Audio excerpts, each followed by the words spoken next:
Magandang araw, ako po Sir T. Madalas po nila akong tuwagin Sir Pogi. Dumating na po ang game day. Pag-aga namin dumating dyan, pero pagkainit-init na agad, kita nyo naman ang itsura ko dyan. Talagang pagkasakit sa balat. Siyempre, bago maglaro, kinakailangan i-briefing ko muna mga kasama kong referee para kami nagkakaintindihan sa pagpito sa loob. Siyempre, bago magsimula, kinakailangan namin mag-stretching para may mga buto namin, mga ugat-ugat ay mabanat para may iwasan ng injury. Pagkatapos namin mag-stretching, kinakailangan namin warm up.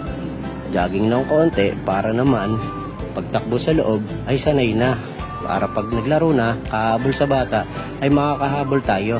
At ang unang laro po dyan na aking pinatuan ay ang Calamba City versus Rizal Province. At ang naging score naman po dyan ay 4-0. At ang pangalawa kong pinatuan diyan ay ang General Trias at ang Binyan Lasal. At kung saan nagkaroon ng score na 1-0 sa pamagitan ng penalty kick dahil nagkaroon ng foul sa penalty box.